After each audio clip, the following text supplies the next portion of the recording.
akan memberikan satu persembahan pujian. Ini adalah dari Diva GBI Res.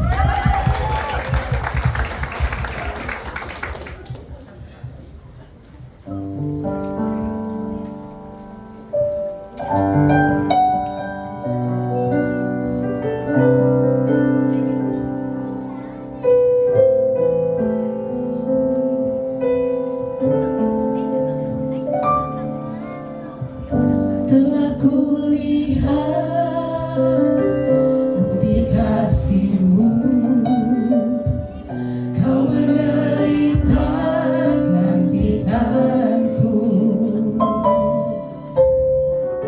Dengan darah-Mu Kau selamatkanku. Kini ku hidup menyenangkan-Mu.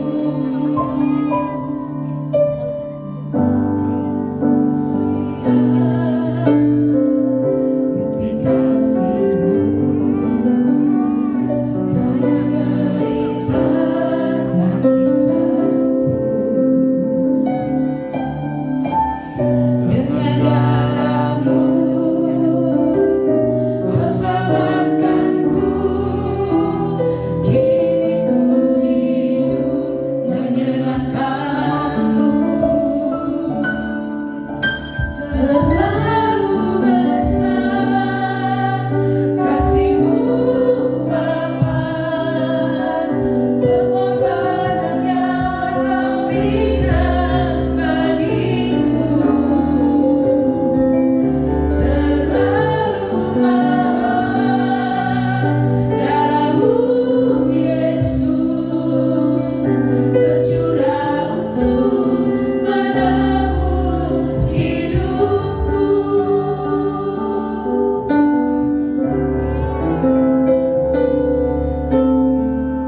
Telah kulihat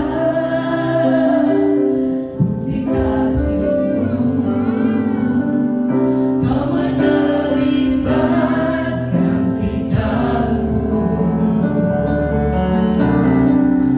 Dengan darah-Mu Kau selamatkanku. Kini ku hidup menyenangkan-Mu. Terlalu besar kasih-Mu Bapa, pengorbanan yang Kau berikan bagiku. Terlalu mahal darah-Mu Yesus, tercurah untuk menebus hidupku. Terlalu besar kasih-Mu Bapa, pengorbanan yang Kau berikan bagiku. Terlalu mahal darah-Mu Yesus, tercurah untuk menebus hidupku.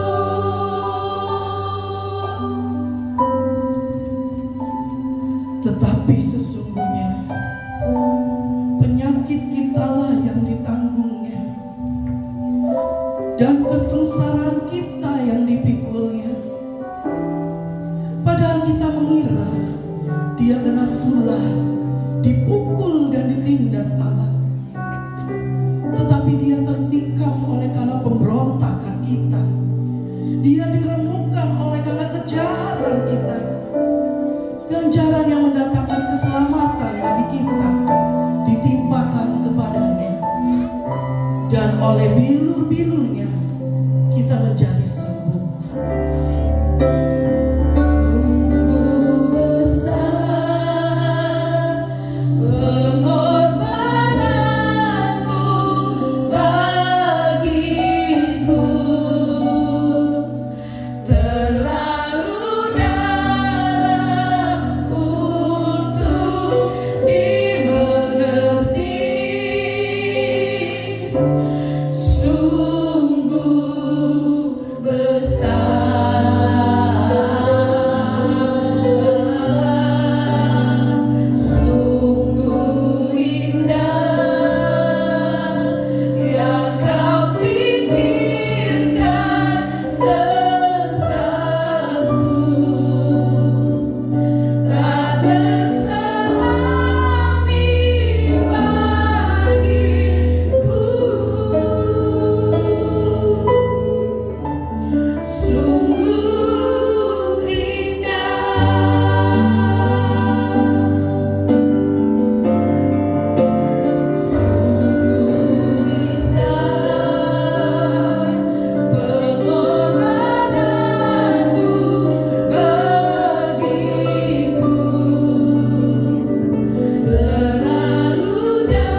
memiliki Allah, memiliki Tuhan kita, yaitu Yesus yang telah bangkit dari antara orang mati.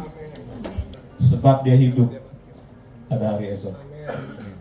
Sebab Yesus hidup, maka ada pengharapan. Kalau Yesus mati dan tidak bangkit lagi, apa yang mau kita harapkan dari Tuhan yang mati? Kita nggak bisa berharap apa-apa kepada Tuhan yang mati. Tetapi puji Tuhan, Yesus mati, kemudian dia bangkit dari antara orang mati. Oh iya. Nah, soalnya karena itu setiap kita yang percaya akan kebangkitannya, seharusnya kita memiliki yang namanya pengharapan. Namun saudara, pada kenyataannya banyak orang percaya yang sudah tidak berani lagi banyak berharap. Karena dia bilang kalau banyak pengharapan, semakin besar harapannya, semakin besar kemungkinan kecewanya. Jadi udahlah, hidup ini mengalir saja. Jangan ngarep yang banyak-banyak. Jangan mengharapkan yang tinggi-tinggi. Hidup ini mengalir saja. Padahal saudara, firman Tuhan berkata, Yakobus berkata gini, iman tanpa perbuatan adalah mati. Nah, pengharapan itu saudara adalah tindakan dari iman. Jadi pengharapan adalah perbuatan. Jadi kalau iman tanpa perbuatan adalah mati, maka kalau kita punya iman tetapi kita tidak mempunyai pengharapan, iman kita mati. Saudara. Jadi enggak kita biar kalau orang berkata udah ngalir aja. Salah. Kita bukan aliran mengalir. Kita aliran yang orang memiliki pengharapan. Saudara, iman itu bagaikan mobil. Mobil ini sebagus apapun, kalau mobil itu nggak dihidupin, nggak di starter, nggak di on kan, maka mobil itu nggak akan jalan. Jadi dia akan tetap menjadi sebuah mobil tanpa berfungsi apa-apa kalau tidak dijalankan. Sama dengan iman. Iman kita, kalau kita nggak berharap, maka iman kita itu akan mati. Makanya orang percaya, kita harus punya pengharapan. Berbeda antara orang yang punya pengharapan sama orang yang nggak punya pengharapan. Dari mukanya aja lain. Coba lihat kiri kanan saudara, punya pengharapan nggak? Kelihatan saudara. Kalau orang nggak punya pengharapan, tua sebelum waktunya. Nggak ada tanda-tanda kehidupan.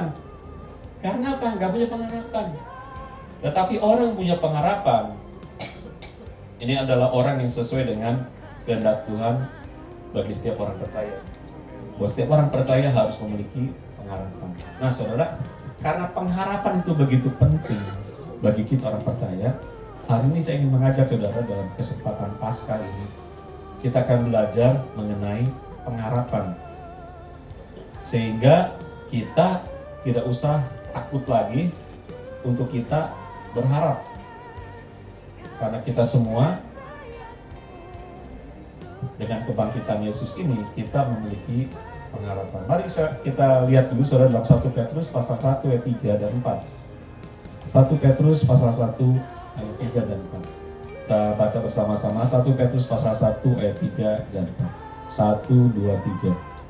Terpujilah Allah dan Bapa Tuhan kita Yesus Kristus, yang karena rahmat-Nya yang besar telah melahirkan kita kembali oleh kebangkitan Yesus Kristus dari antara orang mati kepada suatu hidup yang penuh pengharapan, untuk menerima suatu bagian yang tidak dapat binasa, yang tidak dapat cemar, dan yang tidak dapat layu, yang tersimpan di sorga bagi kami.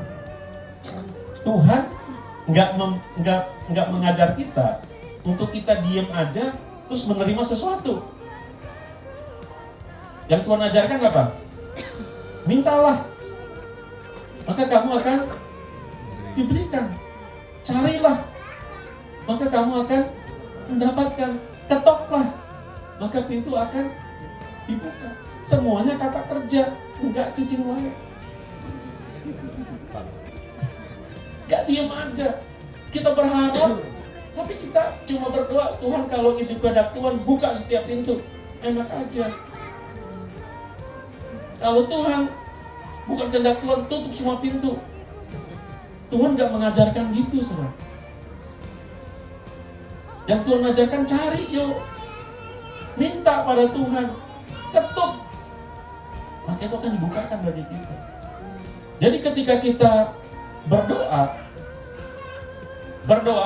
ketika kita meminta, berharap sesuatu, berharaplah saudara, dengan dasar iman kita. Jangan cuma ingin, jangan cuma pengen, tetapi semua didasarkan kepada iman. Percaya bahwa Tuhan pasti akan menjawab doa kita. Percaya, karena apa yang kita minta itu adalah sesuai dengan koridor firman Tuhan. Kita lihat dalam 1 Petrus 1 ayat 13. 1 Petrus 1 ayat 13. Saya bacakan. Sebab itu, siapkanlah akal budimu. Waspadalah dan letakkanlah pengharapanmu seluruhnya atas kasih karunia yang dianugerahkan kepadamu pada waktu pernyataan Yesus Kristus. Nah, saudara, maksudnya gini. Ketika kita berharap, pengharapan kita itu untuk mendapatkan jawabannya bukan didasarkan kepada kesalehan kita. Oh, kita kan udah pelayanan, kita kan udah sungguh-sungguh sama Tuhan, kita kan sudah rajin memberikan persembahan, persepuluhan, kita udah rajin melayani sana sini, pasti Tuhan akan jawab semua doa-doa kita. Bukan, so. Nah, itulah ketika kita berharap akan kasih karunia Tuhan. Kita berdiri di atas dasar kasih karunia, bukan berdiri di atas dasar perbuatan kesalehan kita, tetapi berdiri di atas dasar kasih karunia. Kita lihat, saudara, ada satu kisah di dalam Matius pasal 7. Mentahirkan aku. Lalu Yesus mengulurkan tangannya dan menjamah orang itu dan berkata, aku mau, jadilah engkau tahir. Seketika itu juga lenyaplah penyakit kustanya.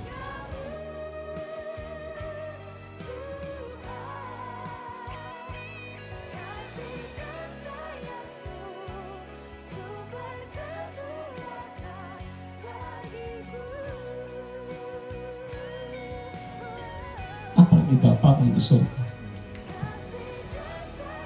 Kita orang tua yang penuh dengan kekurangan. Kalau anak kita meminta sesuatu, nggak diminta aja. Kalau ada makanan di atas meja, cuma satu piring makanan, engkau rela nggak makan, kasih ke anak. Betul ya orang tua ya. Engkau rela nggak jajan apa-apa, asal anakku jajan sekolah. Itu orang tua sih. Tuhan katakan apalagi Bapamu di surga. Kalau engkau berharap sesuatu dari Tuhan, masa sih Tuhan gak akan beri pada kita? Amin, saudara. Karena itu berharaplah, saudara, pada Tuhan. Engkau belum terlambat. Kita belum terlambat untuk berharap sesuatu pada Tuhan. Percayalah bahwa pengharapanmu, Tuhan tidak akan pernah kecewakan. Asalkan engkau berharap dengan iman. Dan engkau berharap karena untuk kebaikan Tuhan atas hidupmu.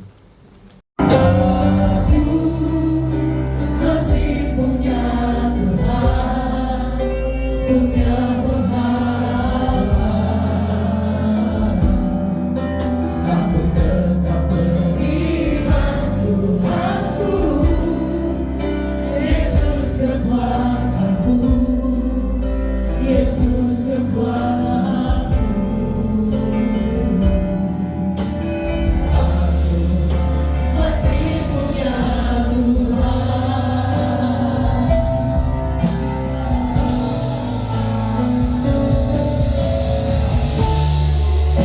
Masih punya Tuhan, punya Tuhan.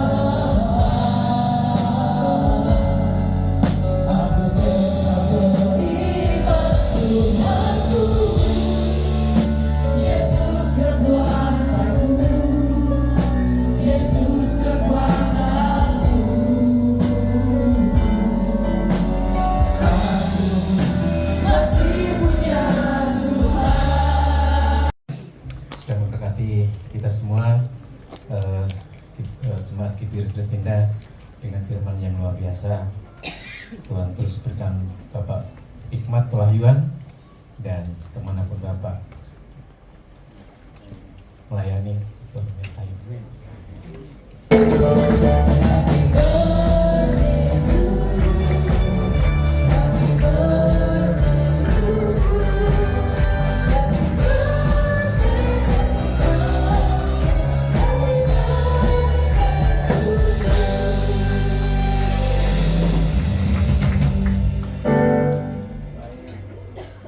Terima kasih Tuhan, Engkau telah mengajarkan kami memiliki pengharapan atas diri-Mu ya Tuhan. Terima kasih Bapa, hanya kepada-Mu saja kami letakkan pengharapan kami hari ini ya Tuhan. Karena oleh kuasa-Mu ya Tuhan, kami memiliki pengharapan yang besar terhadap-Mu Bapa. Berikan kami dasar iman yang kuat ya Tuhan. Kasih karunia yang luar biasa yang daripada-Mu menyertai kami senantiasa Tuhan. Terima kasih Tuhan atas janji-janji-Mu di dalam hidup kami Tuhan terjadi. Terima kasih Tuhan, terima kasih Bapa. Damai sejahtera dan sukacita, kasih karunia dan anugerah yang berlimpah-limpah dari Allah Bapa kita, dari Yesus Tuhan kita, serta persekutuan yang indah dan manis dengan Roh Kudus menyertai saudara sekalian dari sekarang ini sampai Tuhan datang kedua kali menjemput tadi awan-awan yang bermain bahkan sampai selama-lamanya. Yang telah diberkati kita katakan amin.